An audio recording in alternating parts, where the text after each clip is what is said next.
कहानी की शुरुआत एक कॉलेज से होती है। आज कॉलेज में सभी लोग ग्रेजुएट हो रहे हैं और ये हैं क्रिस के माता पिता। सभी कॉलेज के बच्चे खुशी मना रहे थे। सभी दोस्त एक दूसरे से गले मिल रहे थे। क्रिस की गर्लफ्रेंड भी उसके साथ थी। फिर क्रिस के माता पिता क्रिस और उसकी गर्लफ्रेंड को एक होटल में लंच के लिए बुलाते हैं।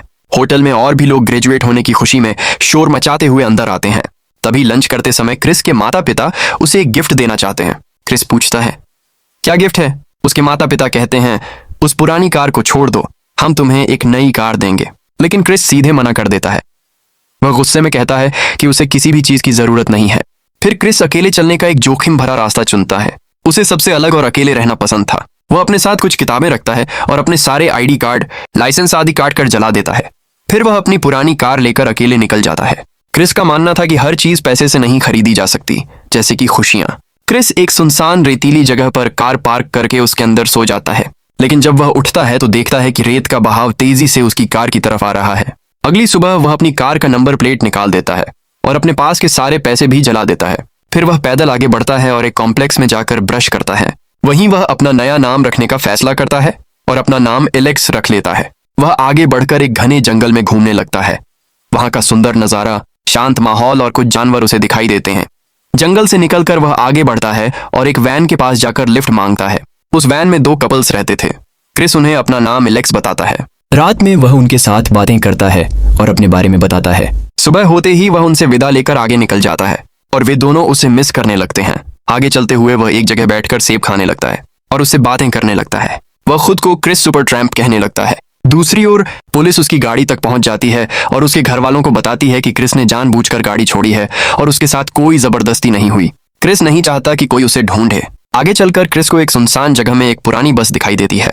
वह उसी बस में रहने लगता है और उसे अपना घर बना लेता है। वह जंगली जानवरों का शिकार करके खाने लगता है। एक दिन वह बस के ऊपर चढ़कर चिल्लाता है और फिर काम की तलाश में निकलता है। उसे हार्वेस्टर चलाने का काम मिल जाता है। कुछ दिनों तक वह वहीं काम करता है और बहुत मेहनत करता है। रात में वह अपने दोस्त से कहता है कि उसे अलास्का जाना है, जहां बड़ी बड़ी नदियां और पहाड़ हैं और वह वहां अकेले रहना चाहता है। उसका दोस्त हैप्पी उसे बहुत सलाह देता है। क्रिस उससे कहता है कि उसे एक गन चाहिए ताकि वह जंगल में शिकार कर सके। हैप्पी उसे शिकार करना सिखाता है। तभी पुलिस हैप्पी को गिरफ्तार करने आ जाती है क्योंकि उसका नाम ब्लैक बॉक्स केस में आया था। हैप्पी क्रिस से कहता है कि कुछ दिन काम बंद रहेगा। इसके बाद क्रिस वहां से चला जाता है। वह नदियों, झरनों और सुनसान पहाड़ों में अकेले सफर करता है। कुछ कपड़े वह एक गड्ढे में डालकर दफना देता है। आगे उसे एक बड़ी नदी पार करनी होती है। वह एक ऑफिसर से रास्ता लेकिन ऑफिसर पूछता है कि क्या उसके पास परमिशन है। परमिशन न होने पर $2000 देने को कहता है। क्रिस वहां से चला जाता है। फिर वह एक कयाक बोट लेकर नदी में उतर जाता है और खतरनाक लहरों के बीच आगे बढ़ता है।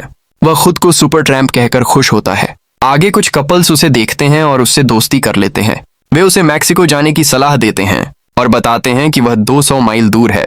तभी क्रिस को लगता है कि पुलिस उसके पीछे है, इसलिए वह जल्दी से वहां से निकल जाता है। आगे वह बहुत दूर तक पैदल चलता है।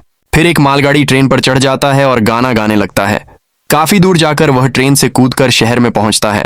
वहां वह आईडी कार्ड बनवाने की कोशिश करता है, लेकिन डॉक्यूमेंट्स न होने के कारण नहीं बनवा पाता। रात में वह फिर ट्रेन में बैठता है, लेकिन एक रेलवे ऑफिसर उसे पकड़कर मारता है क्योंकि यह गैर कानूनी है। बाद में वह माफी मांगता है और उसे छोड़ दिया जाता है। फिर वह जंगल में जाकर शिकार करता है और मांस पकाकर खाता है।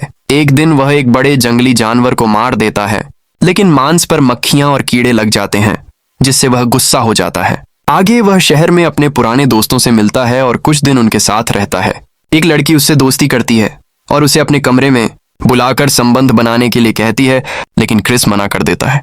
फिर वह उन सबको छोड़कर वापस जंगल में चला जाता है। आगे वह एक नदी पार करने की कोशिश करता है, लेकिन उसका पैर फिसल जाता है और वह बहने लगता है। हालांकि वह बच निकलता है। आखिर में वह जंगल में एक पेड़ का गलत फल खा लेता है, जिससे उसकी हालत खराब हो जाती है। वह बस के अंदर तड़पने लगता है और कुछ घंटों बाद वहीं उसकी मौत हो जाती है। और इसी के साथ कहानी खत्म हो जाती है। अगर कहानी पसंद आई हो तो चैनल को सब्सक्राइब करो।